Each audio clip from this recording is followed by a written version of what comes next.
Цууран газрын хөрсний бохирдлыг бууруулах нэгдсэн төлөвлөгөөгөө бид нэр яаралтай эргэн харах хэрэгтэй байгаа. За тэгээд ер нь энэ хөрсний бохирдол төр хамгийн том нөлөөлж байгаа зүйл бол энэ ил задгааж орлон бохир ус байгаа. Нөгөө талдаа бол хог хаягдлын буруу менежмент байгаа.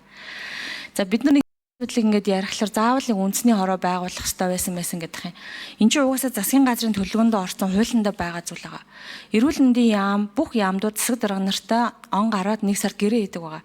Тэр гэрээн дотроо орчны эрүүл мэндийн асуудал төр өөрөө хүлээсэн байгаа засаг дарга нар. Өөргөө хүлээгээ биелүүлж байгаа хүмүүст нь ямар урамшуул өгдیں۔ Өөргөө биелүүлэхгүй байгаа хүмүүст нь ямар санкц байдгийг бид нэр эргэж ярих хэрэгтэй юм билээ. Тэгэхгүй бол ингээд нэг гэрээ хийсэн ёсолсон болоод орхичдаг энэ асуудал бол нийгмийн эрүүл мэндийн асуудал дандаа ингэж орхичдаг. За эрүүл мэндийн яамнаас бол тоо баримтыг гаргаад л байгаа. Тэнд ч хүн өвдөд байна, энд ч халдвар байгаад байна гэд яриад байдаг.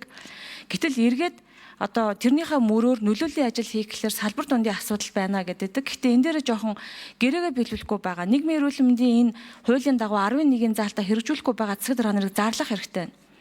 Хэдүүлээ энэ жил 100 жилийн нөхөн жорлонгууд тэмдэглэе улс орнороо. Олон улсын ивент хийх гэж манайх КОП гэдэг уур амьсгалын асуудлаар.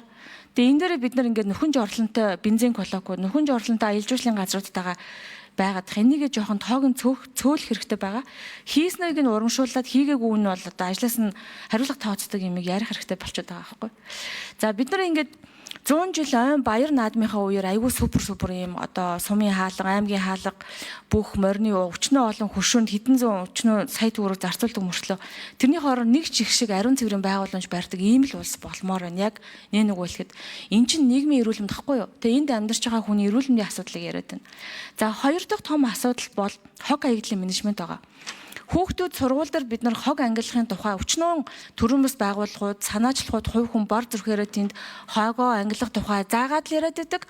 Хогийн машин ирээд нийлүүлээд аваа явахар чинь тэнд ямар ялгаа байна.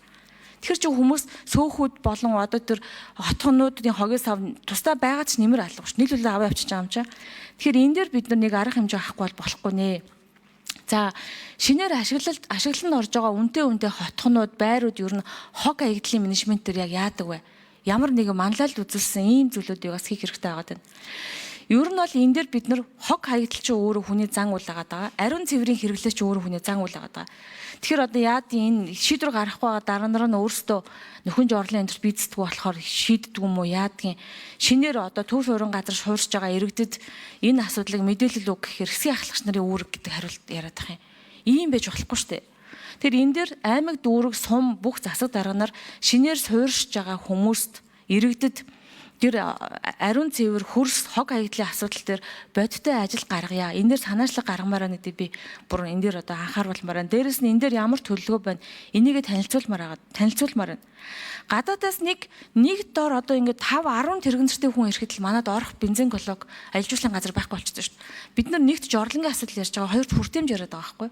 Тэгэхээр хүртээмжээ ч гэсэн сайжруулаад нэг мөрсөн хамтд нь ингэж шийдэхгүй бол цаана аялал жуулчлалаар Монгол ирж байгаа хүмүүс ингэж Шингисийн зураг энтрэг тавьсан.